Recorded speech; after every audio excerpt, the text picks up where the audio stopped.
Hi, this is Ned Siegfried from Siegfried and Jensen. As proud sponsors of BeliefCast, we hope you are inspired by Todd's weekly podcasts, which contain so many courageous stories of recovery and personal growth. Remember, it's not what happened in the past that matters, it's what happens in the future. We invite you all to work hard and be optimistic about your future. Enjoy today's podcast. Welcome back, everybody. This is Todd Sylvester with the Todd Sylvester Inspires BeliefCast. Thank you for tuning in once again. I love you guys. Thank you for all your support. I'd like to thank our sponsors, Siegfried and Jensen, Wasatch Recovery, and Veracity Networks. Guys, I can't tell you how much it means that you guys believe in me. Thank you for tuning, for sponsoring this, because it's getting the word out to so many people. We are trending on iTunes and Google Play. It just blows my mind. I can't believe that that's where we're at, but it's because we have amazing people come on, and today's no different. Today we're joined by Randy Haveson. Randy, thank you for joining us. Hey, thanks for having me on, Todd. I'm really excited about this conversation. Yeah, me too. We were just talking off air how we have so many parallels about our stories. And so this is going to be a great conversation. A little bit background on Randy. He's a dynamic speaker, life coach, a TEDx speaker where he gave a beautiful talk, which I've seen a few times now and listened to, called Becoming Our Own Best Friend. Fantastic talk. He's a best-selling author. He's written 2 books, The Ego Cleanse, Becoming Your Own Best Friend, and then Party with a Plan. And know the code 0123, which we're going to talk about. He speaks at businesses, colleges, to young kids, adults. I mean, he's all over the place doing good things. He's overcome addiction in his own life, which again, I can relate to that as well. He just is a guy that loves to live. I mean, the biggest thing I get from you, Randy, is you love life. Yeah, I am passionate about living life one day at a time. Yep. And I've noticed that from you. And again, I'm grateful for that. So why don't we start, Randy? Tell us where you grew up and a little bit about your childhood. Sure. Grew up in Los Angeles. Actually, when I was 4 and my sister was 3, we lived in Minnesota. I was born there. And my parents came out from Minneapolis in December to go visit my uncle. And we left and it was 10 below, and we got to LA and it was 73 degrees. And my mom said, "Al, what the hell are we doing in Minnesota?" What are they? I heard once they said the state bird in Minnesota is the mosquito. Yes. Is that true? It is true. And there are actually 2 types of mosquitoes in Minnesota. There are the kind that fit through the screen door and the kind that can open it. Yeah. Wow. Yeah. So Dad was an accountant. Okay. He dropped out of school when he was a sophomore in college because he was married and was having a kid. So he got a job as an accountant, was really good with numbers. And my mom said, "You can get a job as an accountant in California. Let's move." So they packed up their 2 kids and everything that they had in a beat up Chevy, $300 in his pocket. And we moved from Minneapolis to LA. And he got a job as an accountant, and we lived in this little apartment. I think my sister and I shared a room. And then my dad didn't like that office, so he worked for another accountant office. And one of his clients was a real estate developer and said, "Al, I'm investing in some real estate. Do you want to go in with me? You seem like a good guy. Let me help you out." And my dad was like, "Oh, I don't know." And my mom said, "I heard investing in real estate in the 1960s is a really good idea, especially in LA." Yeah. So he started investing in real estate, and it started to go really well. And he started to buy buildings with other people and this guy, and he quit his job as an accountant to become the property manager for the properties. And it just continued to grow. And our houses got bigger and bigger. We started going to private schools, and we were going on trips to Hawaii, and all that stuff was kind of thrown at me, and they didn't know how to handle all that. My dad's the epitome of the American dream. Yeah. So as I started getting older, I was disconnected from what I had and who I was. I had no idea who I was, but I thought because I had the clothes and the cars and the cute girls on my arm and the nice houses, that meant that I had worth. So I look now that kind of created the framework for my self-esteem work now, that our society tells us that ego and self-esteem are the same thing. That if you have, a certain points per game, if you have a certain GPA, if you look a certain way, if you, whatever it is, that gives you more worth. So on the outside, it looked like I had everything, but on the inside, I was dying. I had nothing. I compared myself with everybody else, and I always came out less than. I wasn't the best athlete. I wasn't the best academic. I wasn't the best musician. So I always felt less than. And, that mind power type thing, I don't know if you've heard of that before. Yeah. But I grew up with this idea that I was my outside, and that disconnect ate me alive. And I realized, I'm a very sensitive person, and being a sensitive male growing up in the 70s, made fun of, are you some kind of a sissy? Are you a little girl? You want me to buy you a dress? So I was always put down for being more sensitive. You could always tell, my whole life, you could tell what I was feeling by the look on my face. In my addiction days, I could cover that up. But for the most part, it's like you could tell, and people are like, oh, what's wrong with you, little baby? But now I've realized that emotional sensitivity is actually one of my greatest strengths. Yeah. It's a superpower, right? Yeah, absolutely. No, that's beautiful. Thanks for sharing that. I think most kids, go through that on some level. Obviously, we're trying to prove ourselves, but we end up comparing ourselves, and therefore we kind of beat ourselves up. And I know you talk a lot about that with the work you do now, which is really impressive, which we'll get to. So as a kid though, before you realized that being sensitive wasn't maybe the, manly thing to do, the way you live your life now, Randy, you're very rambunctious, you're energetic, you're high level. Were you that way as a kid too, before you started kind of maybe being a little more, feeling like you're being beat down a little bit? I was, but again, it was, I'm also severely ADD. So I'm always looking for that next shiny object. And so I was always told I was very intelligent, but yet my schoolwork always suffered. And back when I was in school, no one ever talked about ADD. So I was always happy and jumping around and having fun. And I remember my mom, my dad, other people, it's like, hey, just settle down. Come on. Don't get too big for your britches, young man. Calm down. Come on, just go sit down. I was like, what? Why? No. So I think I had that inside of me, but it was never nurtured. It was never reinforced. It was put down. I was told it was something that was wrong with me. I always felt, again, that disconnection. I never felt like I clicked in, and that I never caught my stride. Gotcha. Yeah. And that's tough when you're actually going through it. But when I hear of some of my clients, I work with a lot of younger kids too, who's saying the exact same thing you're saying, Randy. So you talked about, I mentioned that, you've overcome a drug addiction. Talk about, how did that start playing a role in your life? And when did you get started with, I guess, just trying those avenues out?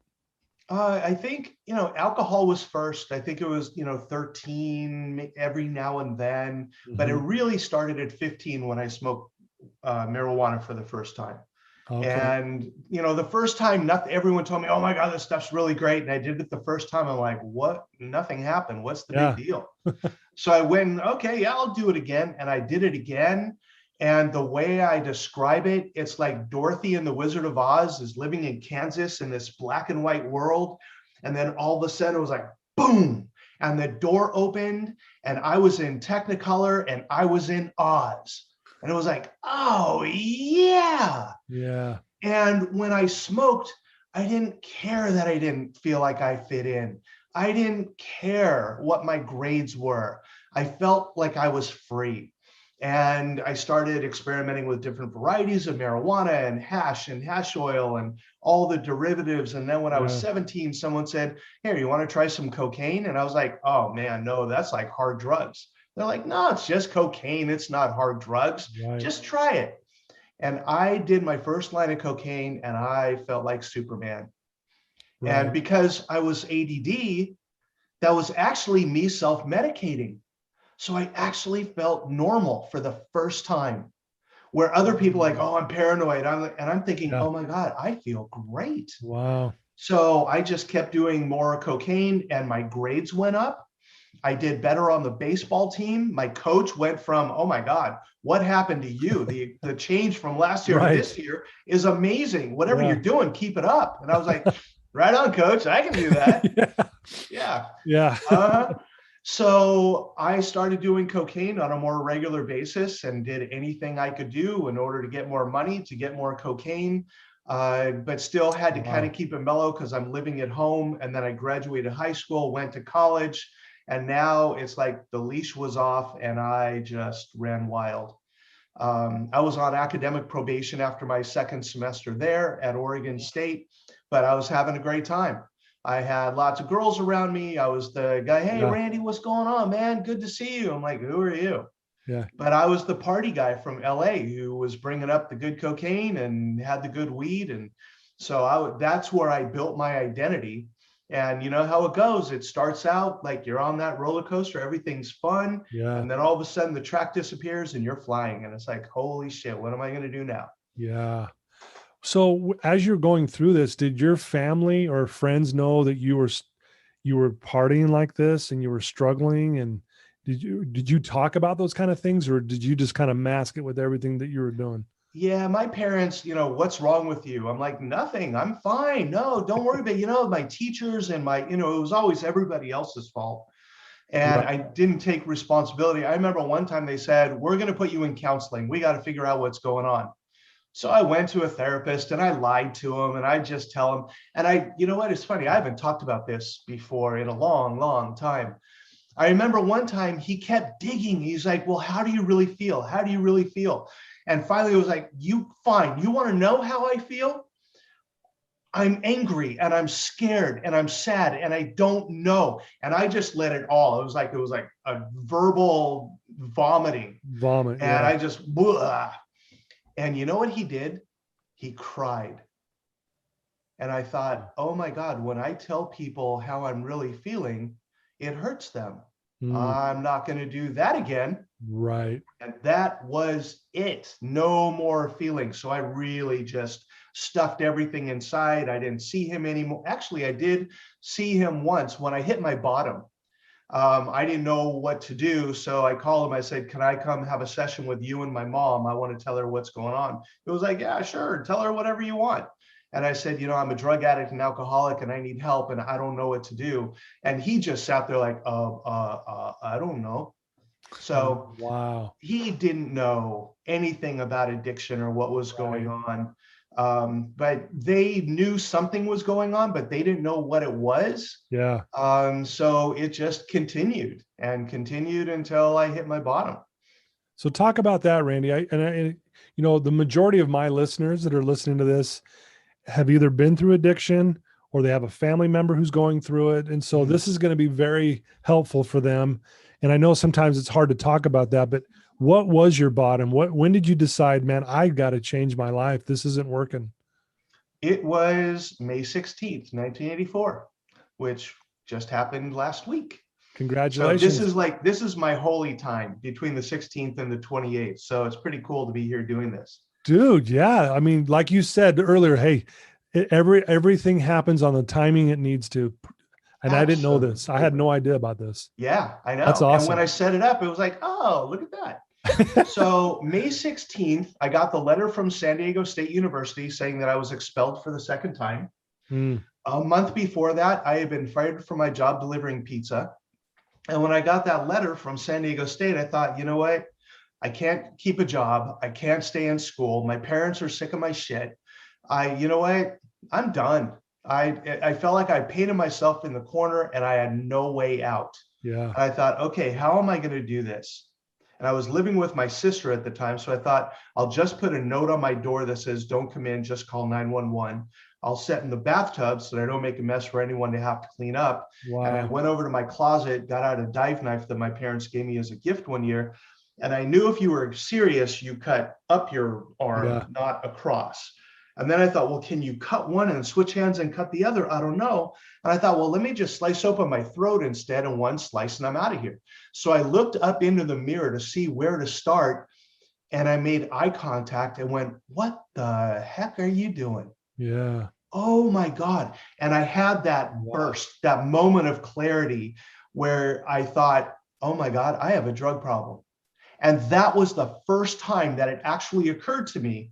With anyone who had said, dude, you're partying too hard, you got a problem. I had a cocaine dealer that told me, I'm not selling to you anymore, dude, you got a problem. Really? It's bad when your coke dealer turns you off. Yeah. It's really bad when that happens. Yeah. When your intervention is from your coke dealer, yeah, it's really, really bad. Yeah. Wow. Oh So then it was like, okay, well, one of the reasons I do talks mostly to college students about alcohol and other drugs is because one of the things I talk about is all those years while people were telling me to just say no, no one ever taught me what to do if I had a problem. Yeah. And I had no idea until all of a sudden I had this flash of a memory from a couple years before that. I was walking across the street with my buddy Todd, who since is dead from a heroin overdose. Mm. And I saw a billboard that said drug problem. If so, call 1-800-BE-SOBER. Mm. And I thought, I'm going to call that number. And it took me about 45 minutes to get the courage to actually pick up the phone and dial the numbers. Yeah. And I did it, and the phone rang, and the woman answered, and she said, Be Sober Hotline. And I said, hi, I think I have a drug problem.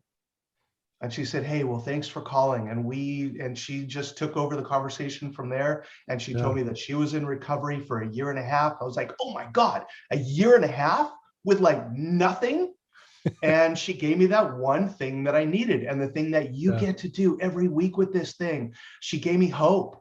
Yeah. That's the key. And I thought, what, I don't know why, but I have this, if she can do it, I can do it. Yeah. And that was the last day that I used cocaine or marijuana. I mean, I drank 11 days later because I'm not an alcoholic. I mean, no way. I can just have a couple drinks. So I had a couple drinks and a couple more and a couple more. And before I knew it, I spent all my money on alcohol and woke up the next day and went, shit, I'm an alcoholic too. So that's why May 16th is that bottom day, but May 28th is my actual sobriety date. Wow. And on this May 28th, next week, I'll have 37 years without a drink or a drug. Yes, thank you. Dude, I'm serious. Congratulations. That's amazing. That is not an easy thing. I mean, no, I've been through it, so I know what that is like to be able to go, let alone one day, but yet alone go that many years. So congratulations, Randy. Thank you. Thank you. And thanks for sharing that too. And I know a lot of people are listening to this, they're either struggling themselves and they're wondering, when am I going to have that, clarity moment like you had when you looked yourself in the mirror and went, what am I doing? But then they're also wondering, how do I get a loved one who's struggling to have that? I mean, sure, you hear this all the time. Yeah. And that's a tough question, isn't it? Like, what do you say? It's really, really hard. And, part of it is until they're ready, nothing can happen. But I also believe in the power of intervention. Yeah. And to sit down, and what I tell people is, number one, if you're going to confront someone that you're concerned about being an addict or an alcoholic, the number one thing to remember is to never, ever confront them while they're high or drunk. Right. Never, ever do that. That's always going to turn out bad. Never going to go well. Yep. No. And when you do confront them, confront behaviors rather than attitudes. Rather than when you get drunk, you're a real jerk. That's not going to work. But to say, I get scared when you get drunk. And last night you said you weren't going to drive drunk anymore. And last night you drove drunk. Okay. You said you weren't going to talk to me that way anymore. And last night you were drunk and you talked to me that way. Yeah. So confront the behaviors, not the attitudes. Okay. And that tends to go really well. And I also suggest watch the words that you use. Stay away from words like worried. I'm really worried about you, because they're, in their mind, what are you worried about? I'm fine. Look at me. Yeah. So worried doesn't work. The word that tends to work really well is concerned. I'm really concerned about you. You said you were going to take a break from drinking for a couple of weeks, and that was 2 days ago, and you got drunk again last night. Yeah. So I'm concerned that you have a problem, because what are they going to say? Oh, don't be concerned. Right. Yeah. Yeah. That doesn't sound as well as good. So that is a word to use, but just keep talking to, but it's important for people in relationships with those who are addicted to have your boundaries. Yeah. When is it enough? And sometimes you walking away could be the thing that gets them to do something different.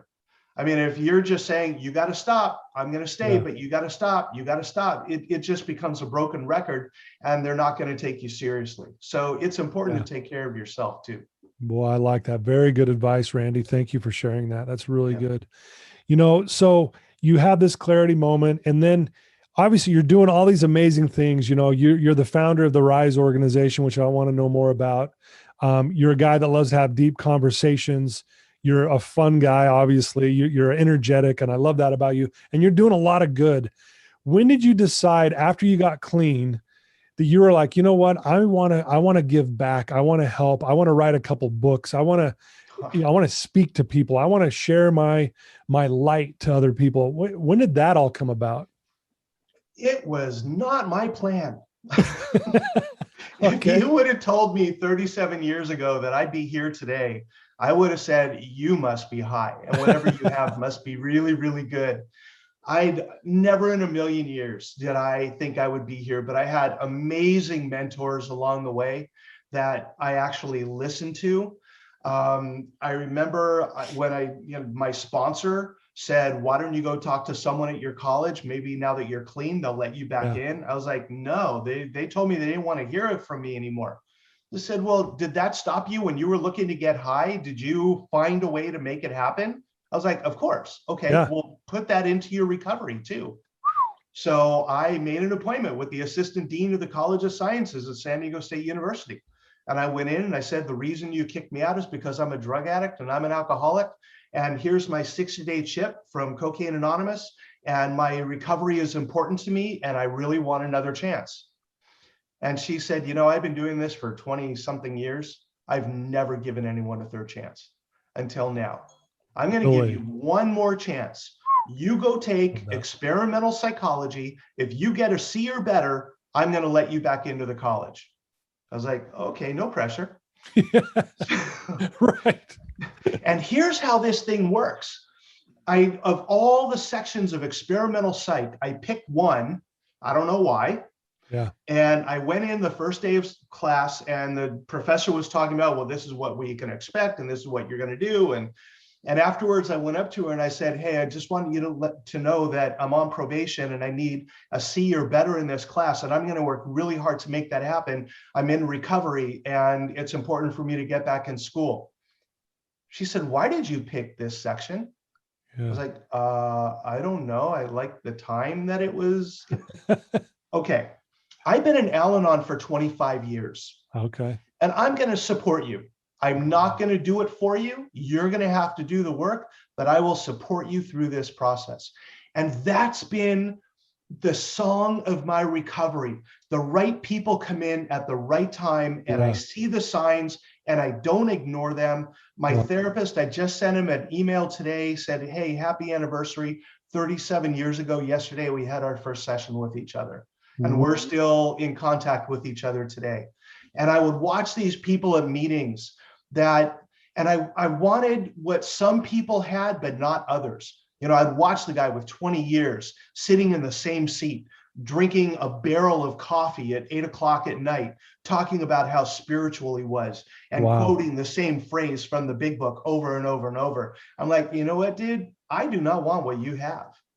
And that's when I realized that there was a difference between being sober and being in recovery. Yeah. Being in recovery is really taking a look at who you are, what you've done, you know, like going in depth with those 12 steps to figure out who you are, where you fit, what you're about. And I dove deep and I did the work. And today I like to say I'm in recovery. And I've had moments where I'm barely sober and barely hanging on, but I just keep walking. You know, it's like Dory in Finding Nemo, just keep swimming. You know, just one foot. Sometimes it's just one foot in front of the other. Today, just get out of bed and have breakfast. That's it. That's all you have to do. And then after that, decide what you're going to do next. So it's baby steps. And the more I did that, the better life got. And at 9 months, my mom came to me and said, hey, my friend Jan is the vice principal of a high school, and they're starting this Just Say No to Drugs program, and they need a speaker. Do you want to go speak? And I was like, oh, I've talked at meetings before. Sure, I can go do that. And I've been a drummer in rock bands. I've been on stage in front of thousands of people. I can do that. Right. So my first presentation, and I think they paid me $200, was in front of 1,000 high school students who didn't want to be there. And I got up there, I was sweating bullets. I was like, I have no idea what I'm going to say. And these words just started coming out of my mouth.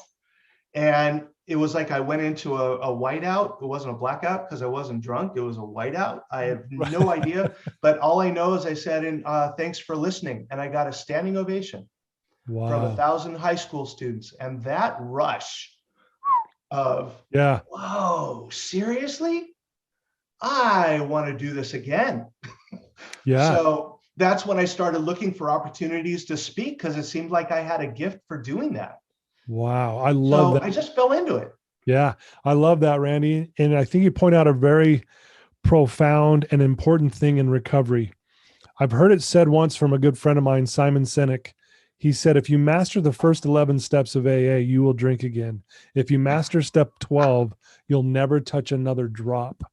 Bam, drop the mic. Drop the mic. Absolutely. And that's what happened to you. You had this moment of, you got up there, you were vulnerable, you shared your story to a bunch of kids in the beginning who didn't want to be there, but they obviously caught hold to what you were saying and were like, wow, this guy's genuine. This guy's real. And you get this standing ovation. There's no drug on the planet that can give you that. No, nothing. And here's what I've learned here. I'm going to share this secret with you. Okay. Don't tell anybody, okay?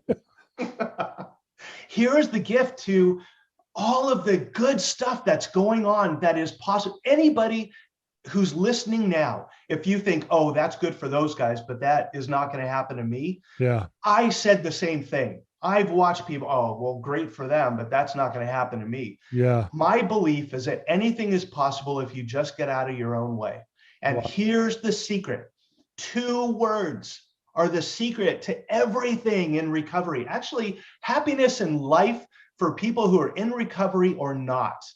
And that's gratitude and service.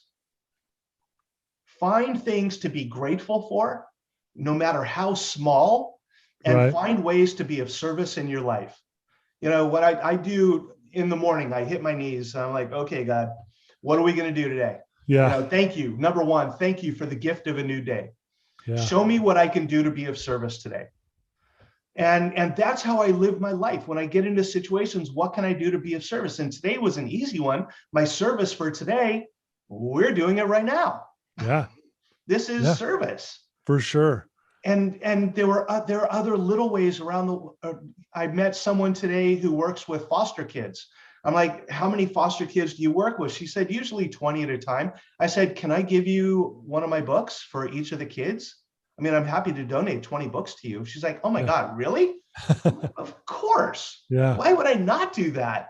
So I look for ways, no matter what's going on, to be of service. You know, one of my favorite things when I live here in Orlando, I go to Disney a lot. I'm a huge Disney fan.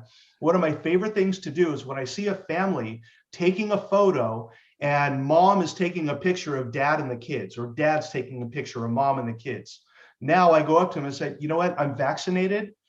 Can I take a picture of all of you so all of you can be in the picture? Yeah. Like, oh my God, thank you. So this is going to be the only picture we have in 3 days of all of us together. Yeah. That's being of service. Yep. You know, it's not, I'm going to go work half a day at Habitat for Humanity. I'm going to go work at a food. I mean, you can do those kind of things, but service can be holding a door open for someone. Someone looks like they're having a rough day. And it's like, hey, how you doing today? So service is a really simple thing. And when we can live with that, you know, I'm always looking for ways to be of service and looking for ways to find gratitude. Oh, I have so many things to be grateful for today. Yeah. And when I can focus on that, rather than, oh, here are the things that are not going well in my life, right? You know, where I put my mindset, oh, like that poster on the wall behind you, mindset, it's about service and gratitude. And if you can live that way, you'll never be miserable another day in your life. I mean, you'll Wow. have bad days. I have bad days. I have like Sure. 12 bad days a year. Yeah. And I allow myself to have them. Yeah. And when it bugs me, people, oh, you seem like you're in a bad mood. Cheer up. I'm like, today, I don't want to. I'm going to be miserable today. Right. Yeah. Just allow yourself to be wherever you're at and what you're doing without saying, oh, I need to be something different. I need to be this, or I want, nah, just allow yourself to be human. Wow. I love it. I love that, Randy. And yeah, the two words, gratitude and service. Couldn't agree more. I love that. Such good advice, Randy. Real quick, I'm going to do a little segue. Why do you love theme parks so much? Why do you love Disneyland so much? Oh, really? How much time you got? I'll do the shortened version for you. Okay. So when I got sober, my therapist, Charlie, at about 6 months, he said, you need to learn how to have fun sober. I'm like, dude, what are you talking about? I don't know what you mean. And I was living in San Diego. He said, I want you to go to SeaWorld. I said, what? The place with the fish? Yeah, the place with the fish. Go to SeaWorld. I was like, whatever, dude. So I go to SeaWorld and I like dolphins. So I looked at the dolphins. I was like, wow, that was really cool. Then I went to the seal and otter show and I caught myself laughing. It was like, what was that? Right. Then I went to the Shamu show. I was like, whoa. And I just sat in the aquarium room for like an hour and watched the fish. I thought, okay, this place is really cool. So I turned my one-day pass into an annual pass. And anytime life got stressful or I felt like relapsing or whatever, I would go to SeaWorld. Really? And I would everything would peel off of me and I would just enjoy my time at SeaWorld. And I started to know some of the people who worked there. And it was so much fun getting to know them. And then one day a friend said, hey, you want to go to Disneyland? I was like, oh, I haven't been there in a long time. And I went to Disneyland and I remember I walked down Main Street and I saw that castle and that little 7-year-old Randy went, whoa, yeah. And I just came alive at a whole new level. And everything was new. And that whole Disney experience, I just loved the whole thing about Disney. And moving here, I got a part-time job at Disney for a while before COVID and the layoffs. It was so much fun. But to see behind the magic and how they create this experience for the guests, it's just a really magical place. And I stay young. When I tell people that I'm 61 years old, they're like, you're what? And I am. And I take care of myself. You don't look 61. Huh? You don't look 61. Oh, thank you. Yes. And I don't feel it. For my 50th birthday, I had a Peter Pan party. And it was it was so much fun. Oh, it was great. So I just love going and playing. And that 7-year-old Randy, he comes out and plays now. And when I was 7, that part of me was shut down and put down and made fun of and bullied and wasn't good enough. And now I hang out with him and he's great. He wants cotton candy, we'll go have cotton candy. He wants to go have a hot dog, we'll have I might say, oh, maybe not a hot dog. but I just let him go play. And we have so much fun together. Yesterday we went to Epcot and it was a blast. So find ways to play. Yeah. I think you said before we went live, you said, work hard, play harder. Yep. That's my motto. That's your motto. And, you can see it too. And when you're doing your speaking events, even in the stuff you write, I mean, you can feel that and you can see that coming from you, that you just, again, you're, for lack of a cliche term here we go, you're high on life. Yeah. You really are. Thank you. And I'm glad you see that. But it's true. Yeah. And when it came to writing my book, being as ADD as I am, sitting down and writing a book is pretty much impossible.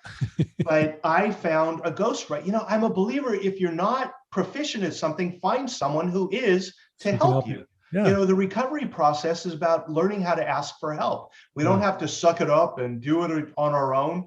You do not do recovery on your own. It takes a village. Yep. And I hired a ghostwriter and I said, the most important part about this is I want the book written in my voice. Yeah. So that if you know me, when you read the book, you're going to hear me reading it to you. Exactly. And there are punctuation mistakes, and there are probably grammatical things that aren't 100% right, but it's a book about self-esteem, and self-esteem is not perfect. So my Yeah. book is not perfect, and my presentations are not perfect, and who I am is not perfect, but it's about enjoying the parts of me that I like and looking at, well, okay, that's an issue. Do we want to work on that or not? And sometimes it's like, nah, I don't want to do that yet. But other times, yeah, I think it's time to take a look at that. Yeah. So it's about kind of reveling in your smallness and just being okay with the imperfect you. Yeah. I love that. You gave a really beautiful talk, a TEDx talk calling Becoming Your Own Best Friend. And in there, you were talking about some words that we should stop saying. And one of them was the word can't. Oh, The other one was, absolutely. the other one was should. Mhm. And the other one was I'll try. Oh, that So talk, word is like fingernails on a chalkboard to me. yeah. So let's focus on the I'll try, because I hear that a lot. Hey, I'll try and do that. Hey, I need you to be on time tomorrow, Randy. Oh, I'll try. Right. Why is that you called it a lie? Yeah. I Trying thought, is wow. lying. So yeah, trying is lying. Explain that to our listeners. Okay. Here's the best way that I can explain this. If I ask you to raise your arm, Mm-hmm. you raise your arm. Okay. Yeah. Put your arm down. Now, what I want you to do, try to raise your arm. Yeah, I could. No. You don't do it. Try to raise your arm. No, now you're not doing it. Try to raise your arm. Yeah. Right now it's like, I don't know what you're asking me to do. Right? You either do it or you don't. It's not, I'll try to quit drinking. Oh yeah, you try to quit drinking, you'll be drunk by the evening. Right. So trying is lying. And I believe that sometimes we do the very best we can and it doesn't work out. But try is not taking 100% of the responsibility or making 100% commitment for something. Right. So I will do my very best at something, and sometimes it doesn't work out, and other times it does. Like the gym that I belong to, 9 Round, for your birthday, they make you do birthday burpees, and you have to do one burpee for every year that you've been alive. So I went in on my birthday. I'm like, oh, okay. I didn't try to do 61 burpees. I did 61 burpees. Yeah. I did it. And I went in thinking, I'll just do my best. And if I'm going to do half this today and half I'll do tomorrow, that's fine, because that's the best I can do. I'm not going to try to do them. I'm going to do my best. And to do your best, it's empowering. I'm going to do the best I can. Whereas I'm going to try comes from a place of weakness and self-doubt. Right. So I'm going to do my best. And I thought I'm going to do 3 burpees in between each round. And I found that I was doing 5. So I did 5 burpees in between each round. By the time I'm done, I did 45. I thought I can knock out another 16. Yeah. So I did 16 more. And I did 61 burpees on my birthday. And I don't know how many 61-year-olds you know who can do 61 burpees in a half an hour. Yeah. But I can. Impressive. Because I allow myself to do it. I don't try to do it. And the best example of try comes from, for any of the Star Wars fans out there, Yoda. Yeah. You know, Luke's getting the X-Wing out of the water. I'm trying. And Yoda said, no, there is do or do not. There is no try. Yeah. And I think that stuck with me somewhere. Yeah. And when I was writing my book and doing my presentation, you know, my mentors come from a lot of different places, from movies, from books, from meetings, from a variety of different. One of the greatest mentors in my life is a nun. And I was raised Jewish. And she was just an amazing human being that I learned so much from. So your mentors and teachers can come from anywhere. Yeah, I love that. And I love, again, that you just have fun, and that, I mean, you were just talking about how you can see out of your window up there on your second level, the fireworks from Disney World. Yeah, I picked this lot specifically for that reason. And because she said right there is where the Disney fireworks are. I was like, oh, I get to see them every night. You're like, I really miss them. Yeah, sold, done. Yeah. No, that's amazing. Mm-hmm. So I know, I mean, this is your passion now. Obviously, you've written a few books. You wrote another book called Party with a plan. Plan. Okay, I was going to Yeah. say plan with a party. I guess you can say it either way. But what do you mean by that? And why did you write a book about that? Is that, I take that as, hey, if you're gonna go to a party or have a party, make sure you know what you're doing and what's in store for the night. Is that Exactly. okay? Exactly. The whole thing is, are you in control of the alcohol, or is the alcohol in control of you? Mm, So Party with a Plan gives guidelines for how to drink in a low risk way. okay. Right now, what we hear from people is drink responsibly. But what the heck does that mean? You ask 5 different people to define responsible drinking, you get 5 different answers. But Party with a Plan gives very specific guidelines that if you drink this way, 0, 1, 2, 3, then you're a low risk drinker. But the challenge that I put out there, if you do your very best to do the low risk guidelines and you're not able to do them, you have an alcohol problem. Mm, So it basically is going to tell someone if they do have a problem or not. If you're not able to stick to the 0, 1, 2, 3, then you have a problem. And again, the 0, it means that if you have to drive, if you've been sick, if you have a low tolerance, if you're in recovery. yeah. One of the things I put this in the book, and I'm very, very specific about this, because I've had people in recovery say, oh, you're telling me that if I'm an alcoholic, that I can drink this way and I can drink again. It's like, you've already proven that you can't. Right. You have attempted to be a low risk drinker. You failed.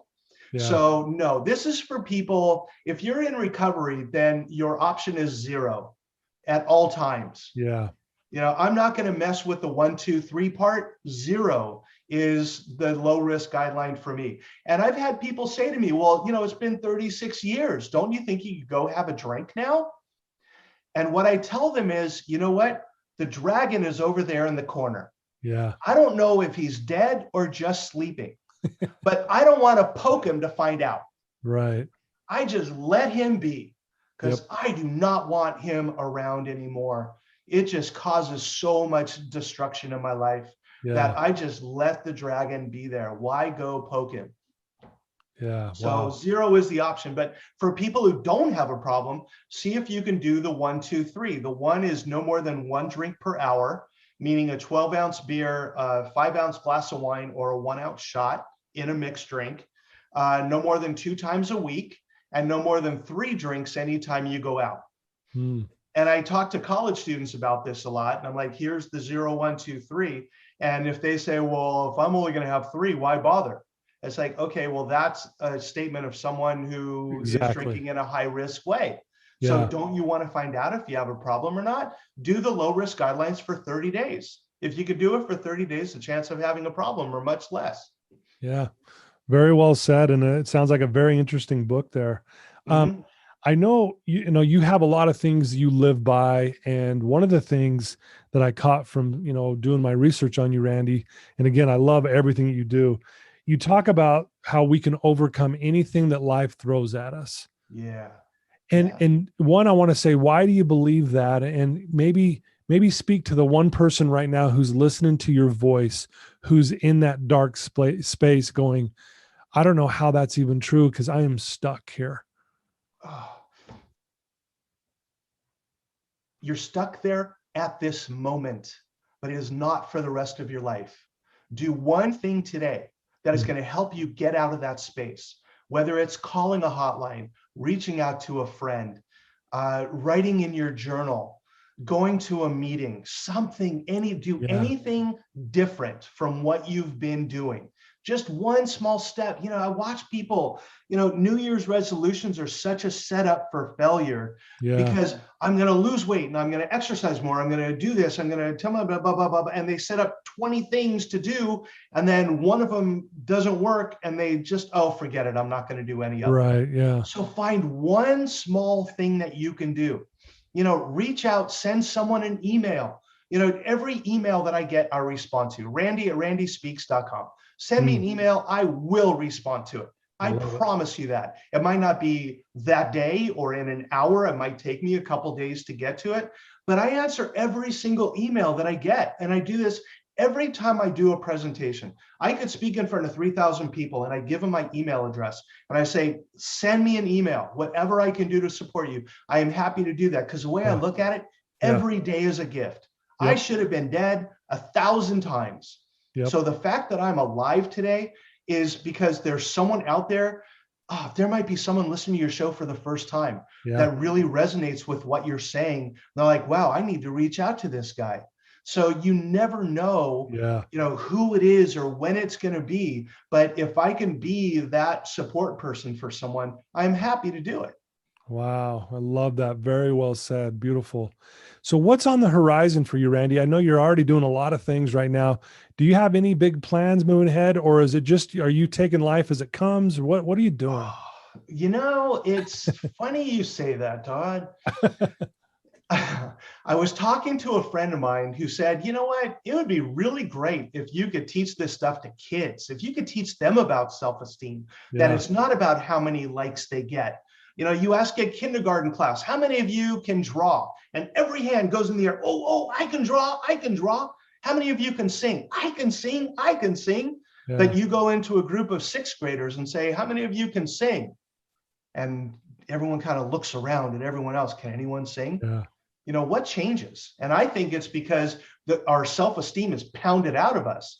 So they said, you need to do this for kids. And then the next day, someone said, hey, I just found out a friend of ours is doing a whole course on how to set up a curriculum to turn your book into a school curriculum. And I was like, oh, that's interesting. So I looked into it and I signed up for it. So I am in the process right now of writing a curriculum for the Ego Cleanse. Nice. And my thought right now, and it could change, but I'm thinking I want to do it for 1st grade, 7th grade, and 10th grade. Okay. Because each of them is at a different developmental stage. So to write a curriculum to teach them how to become their own best friend and to turn off that critic in their head, or at least identify when the critic is the volume starting to turn up, so we can go, I don't want to talk to myself that way. And I think if we can raise the self-esteem of kids, then we lessen bullying, drug abuse, cutting behavior, all these self-harm type behaviors and bullying happens when ego takes control instead of self-esteem. I need to show you that I'm better. On the inside, I feel like I'm dying, so I'm going to hurt myself even more. But people high in self-esteem don't get drunk. They don't bully other people. They don't engage in self-harm behaviors. So I want to work with kids, and I want to also teach parents how to work with their kids to raise their self-esteem, because that's the thing I hear most often from parents. How can I raise the self-esteem of my child? And I'm going to say it's really, really simple. It's not easy, but it's simple. Raise your own. Love it. You need to work on yours, and they will see that. But you cannot teach your child calculus if you don't know calculus. So I'm going to have a whole section on the website for the curriculum for parents on how giving them the tools. Here are things you can do to reinforce to your kid how to raise their self-esteem. But the underlying thing is to help them raise their own. So I'm in the process of writing my curriculum right now, and we'll see how many schools want to get involved with teaching their kids about self-esteem. That's exciting, man. That is so cool that you're doing that. Again, very well needed too, and especially with today with social media and the way that takes over kids' minds. And it's a scary thing that's going on right now in this country, in the world. And so I'm glad to hear that there's people like you who are creating these programs that can make a difference. Beautiful. And also, just to let you know and let your audience know, I have my self-esteem workshop that I do in front of audiences. I put it on the web, and at first I was selling it for like $20. And then I thought, you know what? There's so many people suffering out there right now. I just made it free. Oh, wow. So for anyone who wants to hear my self-esteem workshop, it's on my website, randyspeaks.com. So you just go to the homepage and click on the workshop button, and there it is. Wow, that is so cool. That was going to be my next question. If someone wants to reach out to you, Randy, ask you a question, get your books, obviously the workshop you just mentioned, they would go to randyspeaks.com. And then how can they follow you on social media? Okay. I don't like social media. I'm an old guy, I'm with you. I'm old school, just like you. Yeah, I mean, on Facebook, I have an ego cleanse page where if people ask questions, but Yeah. I will admit I'm not the best at checking it all the time. Right.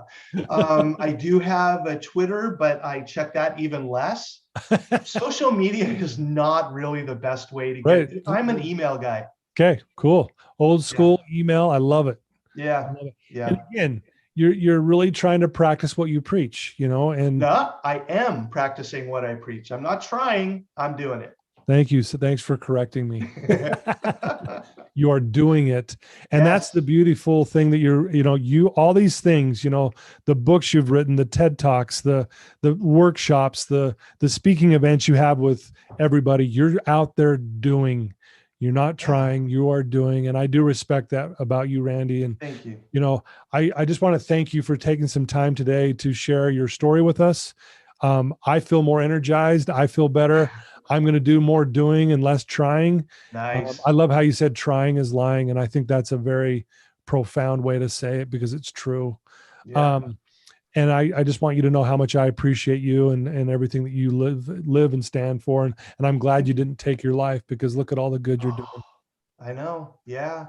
And for anyone out there who's struggling, you're not alone. Yeah. And if I can do it, you can do it. There's no like magic anything that someone said, oh, here, let me take you in the back and show you the Holy Grail. It doesn't work like that. Yeah. You can have it too. God, do not give up on yourself. Beautiful. Yeah, couldn't agree more, man. Well, thank you, Randy, and thank you everyone for tuning in. Again, I told you this was going to be amazing. Please share this with people who are struggling. If you have a son or a daughter or a cousin, a wife, a husband, whatever it is, whoever it is, please share this with them because they will be inspired by Randy. And also send them to randyspeaks.com and check out his website. And then, hey, he just told us, Self-Esteem Workshop, it's for free. He can charge way more than $20. You could charge way more for it, but he's going to allow us to look at it for free. Please check it out. I'll put it in the show notes so you have that as well, and we'll go from there. But thank you for tuning in again, Randy. Thank you for your time today. Oh, thank you so much, Todd. This was as much fun as I thought it was going to be. Awesome. Same here. Take care, Randy, and best of luck to all you're doing. Thank you. You too. Take care. Love you, everybody.